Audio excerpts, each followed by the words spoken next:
everybody. I'm in the car. Shocker. So I won't be looking at you. I love when I do these vlogs and then my phone rings and then all of a sudden the vlog is like over and I'm in the middle of something like really, snazzy and important and inspirational, and then it's like, boop, it's done. Anyhow, I have to make this short. I'm driving home from Mass General in Boston. I'm not in Boston anymore. Traffic is like crazy. But I had a good doctor appointment today. And there was a very magical sentence that was used during my doctor appointment today. And my last couple of vlogs have been pretty like down and negative and whatever. And my appointment today was not that. So I thought I would come on and do a quick vlog.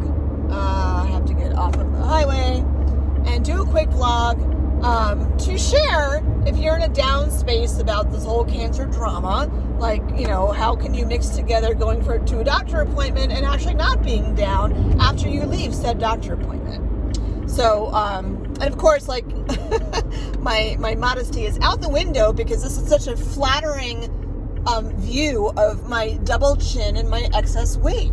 I did lose 5.2 pounds. Woohoo. Wait, 5.2 pounds. Very exciting.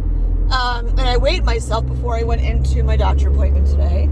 The pandemic is easing up, so traffic is like back to what it was. I feel like even worse. When I got up this morning, it told me it would take an hour and 20 minutes for me to get to Mass General this morning. Mind you, it's 13 miles away. Holy cow. It only took me a half hour to get back, but like, oh my, traffic. So I wasn't rushing around. I just knew like it was going to be a lot of traffic and finagling. It's kind of hard to navigate in Boston. They have memes about it. It is not a gridded city like New York is. It's lots of curves and like just forks. Lots and lots of forks. Anyhow, I'm used to that though. And I drove in and I was like, oh, should I just take the T in like the subway system? Anyhow, so I drove in and I was going, the appointment had nothing to do with cancer, really. I've mentioned in prior vlogs briefly, I think, that I have fibromuscular dysplasia. And you're like, what the heck is fibromuscular dysplasia? I'm not going to get into all of what it is because that's not really the point of why I'm vlogging today, but I will direct you to my Neighbors to Know page on YouTube, because I did do a show on Neighbors to Know with Pam Mace. Oh gosh, I'm passing a cemetery and there's a funeral. That's sad. That's sad. Oh, and weirdly kind of tied in with why I'm on here too today. Well, that was sad. I have a thing in my car that says live in the moment.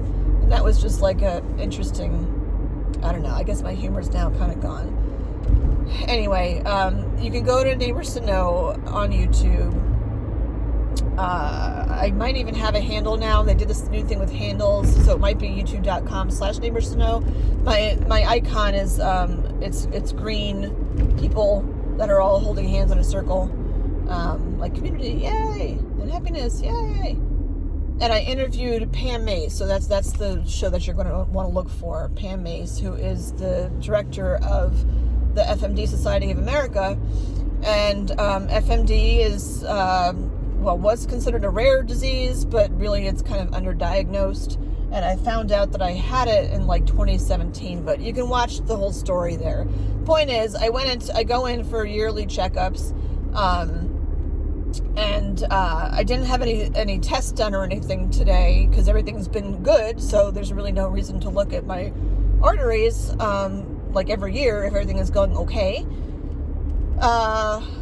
Although I do have a scan in January, but whatever. Nothing's wrong, just to check in on things. Important though for women, because FMD primarily affects women. And there seems to be some sort of hormonal link, because it tends to kind of show its head around middle age. Like tie it with menopause and stuff, but I'm getting really sidetracked. So anyway, I was there for FMD. That's why I was there. Nothing to do with cancer. But with the driving and with the traffic and, I don't know, I wasn't stressed about clothes today because I wore like a shirt that doesn't make me look super fat, and my hair is pretty straight today, so that always makes me look thinner, and I just wasn't stressed out about stuff. I left and I forgot to drink coffee, so I'm going to get some now as a treat for myself because I heard very happy sentences today that I want to share with you.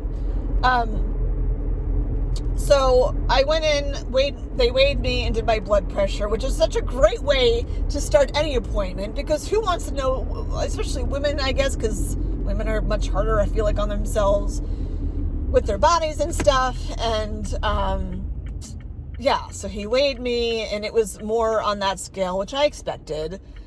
And then he took my blood pressure, which is like, here we go. Let's see what the magic number is going to be today. And I wasn't stressed. I wasn't having any, that's why they call high blood pressure the deadly killer, because you feel fine. I don't know why I just laughed, because that was inappropriate. Anyhow,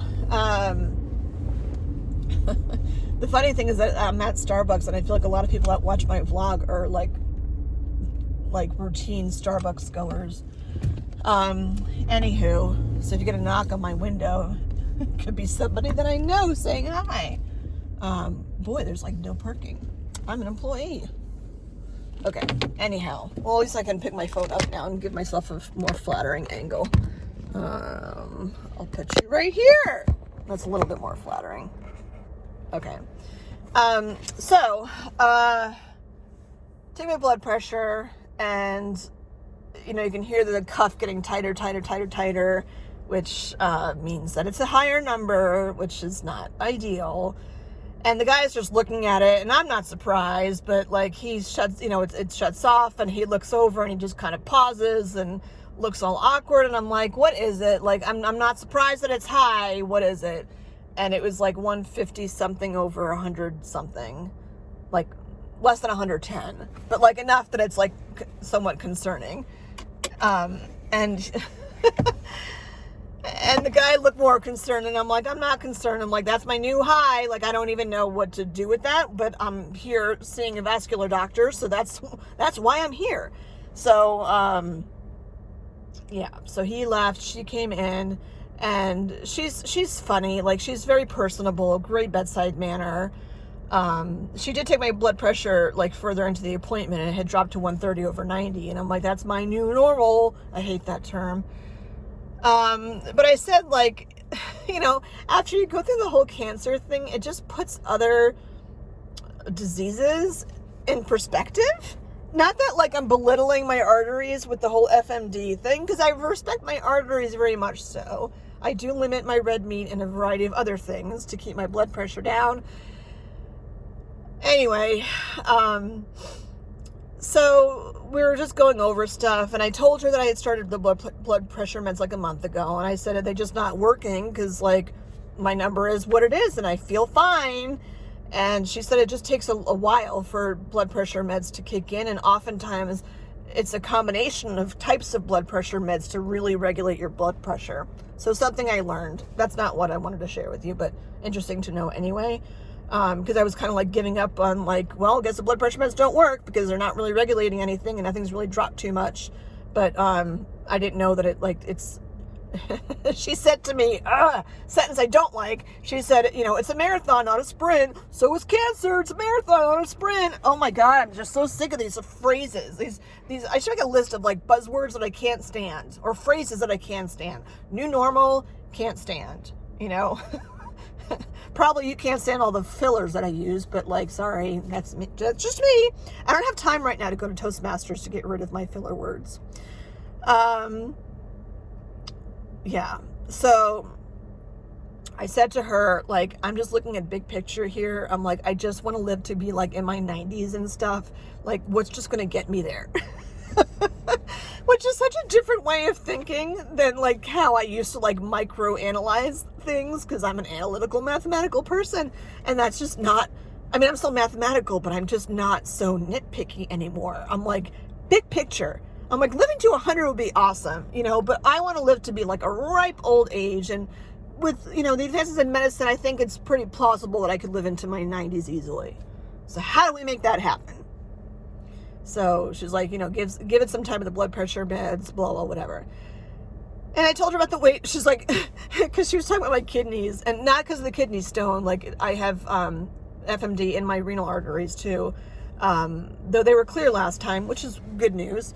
But there's no reason to check my renals because they're fine. But one of the signs that something's wrong is like rapid weight loss. She's like, have you had rapid weight loss? And I'm like, did you not see the scale that was over there? No, I've not had rapid weight loss. I'm like, look, this, no, like this. I'm like, it's all meds. And she said to me too, she said too that she wasn't super concerned about the weight, like as a number, you know. Obviously I have body image issues to like work on. In general, like I do think I'm very pretty. I just don't like the swelling and like the extra, like I see it on here. I mean, I could hold the camera up high, but I just don't feel like it. And she said like the last thing that she wants is me to be like hyped up and worked up about the weight gain, because it's only going to stress me out more. And, you know, she's like, you're doing the best that you can do right now. You know, I'm not going to starve myself. I'm not going to go on some strict diet, like to lose weight.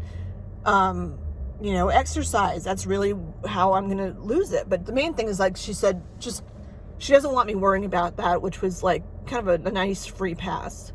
And then the more she was talking to me about stuff, and like I've never had a stroke as far as I know, haven't had stroke symptoms, and like that's like 2 thumbs up, you know, when you have FMD, or there's my 2 thumbs up. And she said to me, like after she went through her checklist of things she has to ask, and she listened to my chest, and it was weird because she put her stethoscope and listened to my chest, and I swear I could be totally spacing here, but I'm like, I don't, and she was over my shirt. I didn't have a Johnny. I was just like this. I could be totally flaking, but I feel like that's the first time someone's put a stethoscope where I felt a stethoscope against my implant. I know that seems so weird because a stethoscope is like such a like routine medical thing.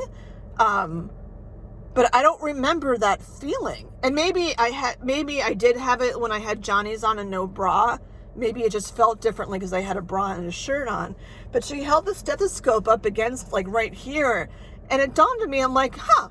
I'm like, so does it sound different, like when you listen through an implant versus through tissue? You know, I was just curious. I don't know. Just a weird thing. She said no, but I don't know. Certainly not at acceptance yet with the foobs. But what she said to me, like then after we talked about all this other stuff, and she was being funny and I was being sarcastic, and like it was a nice rapport back and forth. And she said, well, she's like, I don't remember her exact words, but she said something like, you know, it's good that you're healthy and we can just see you next year. And I'm like, healthy? I'm healthy? It's like a sinister laugh. She's like, I don't remember her exact words. They were funnier. But she said something like, you know, that I'm healthy. And I'm like, I don't recall a doctor telling me that I'm healthy. And definitely not the past year. Every time I go, something's up, you know, even if it's checkups, it's like checkups for something that's up. And I remember when I found out that I had FMD, I was like, oh my God, I'm going to die. I have FMD. And then I learned a lot more about it. And like, anyway, I'm not belittling it because it is a big deal. You just have to watch things. But it just seemed not as important. And like on the totem pole of scary, it's like FMD now is down here for me. And she said the biggest thing that you can do is just monitor your blood pressure, which I'm doing. And now I have a cardiologist, and she's great. But when she said that to me, that I'm healthy, I'm like, I'm healthy? And it was almost like a movie moment when you hear it in your head over and over again, like healthy, healthy, healthy. And I'm like, I'm healthy. Really? I'm healthy? Like this? This is healthy? Like, I feel so swollen. I don't feel like, I don't know, like this body is not mine. I have to like learn this body that I feel like is unhealthy in like almost every aspect. When I look at things, like literally I look at my hand, my arm, my chest, my legs, and I can find something that's unhealthy about it. And then here she is telling me I'm healthy. I'm like, okay, she tells me I'm healthy, then I am healthy. And it kind of just like flipped things for me. So the reason why I wanted to vlog was like, if you feel like you're super down about all the things that are wrong with this whole cancer journey and you know, what's wrong with you because you have cancer, you're going through treatments, or your surgery made you look like this, or whatever it is. When you look at all the other stuff that's not wrong, which I know is clearly gratitude, but like looking at it in a medical setting, like you're in a hospital, and you see all the things that aren't wrong, like my renal arteries are fine. I haven't had a stroke. I haven't had signs of a stroke, knock on pretend wood. Even in the waiting room, the place was mobbed. Like now that, I don't know if I said that, now that COVID's like easing up a bit, a lot of people are going back for doctor's appointments and things, and the cardiology department was mobbed full of people. Like when they called my name, I'm like, what? Because there's so many people that were there. But I look around and I'm like, you know what? Like, I'm not on oxygen and I don't need a walker because I'm 50. I might have sore ankles and Achilles issues, but but I can walk. There's a woman with a crying baby by the elevator, and like babies are cute and all, but I'm like, I'm glad that I don't have a crying child at home, because that's hard to, you know, to deal with. And then I was just thinking about all the things that aren't wrong with me, and it's awful to think that like going to a hospital where clearly there's something wrong with, you know, someone, and that's why they're at a hospital for the most part, just makes you realize like what's not wrong with you. And it kind of puts the cancer to the side and makes me realize that I am in the healing part of this cancer journey. I'm glad that I'm saying that, because my scans are tomorrow, which is why these vlogs are, I haven't posted, well, obviously this will be posted, but I've been doing a bunch of vlogs and not posting them yet because I want to wait to see what happens after the scans tomorrow for my left boob. But it makes me feel so much better going into those scans, hearing from someone, I get that they're two totally different departments, but hearing from someone that's medical that I'm healthy is a great way to walk into a breast ultrasound after you've had breast cancer. So like, live it in the moment. I'm going to take it for what it is. Even as I was driving just now and I saw the funeral at the cemetery, you know, like life is short. I don't mean that in a negative way, but like, you have this journey, and I'll have to rewatch this when I'm feeling down. I'll put a little star on it. Jen, watch this when you're feeling grumpy and sad. But like, there are little things that are, they're not little. I mean, there are things that are up and wrong and things that I want to fix. And I'm here and I'm breathing and I don't, you know, my arteries are okay, and my cardiologist says I'm good, and my vascular doctor says I'm healthy, and my teeth, well, I still have the chip, they're going to be done in like 2.5 weeks or so, but look how white my little plastic teeth are. You know, these things are fixable. Was it the best fiscal decision? I don't know, but like, you weigh your health versus money. Personally, I very much have experience and know that like, you need to prioritize your health over money, because if you're not healthy, it's going to cost you a lot of money anyway. So like, what's the point? All right, I'm going to go now and I'm treating myself to a coffee today, because I'm healthy. And yeah, that was a nice way to turn things around. So I know, like, I talk about gratitude in all these different ways, and it's more like overall gratitude for things. Like, I'm gratitude for this friend, and I'm grateful for this friend, and I'm grateful for, you know, whatever, the leaves falling, whatever. But when you're talking about your health being in Mass General and passing by a funeral just makes you realize what you really have to be grateful for. And all these things are things, but like big picture wise, I guess I'm healthy because they told me so. All right, till next time, people. Let's see what happens tomorrow at scans. Cross your fingers and your toes and all those other appendages that you might have that are able to be crossed. Thank you and bye. Happy day.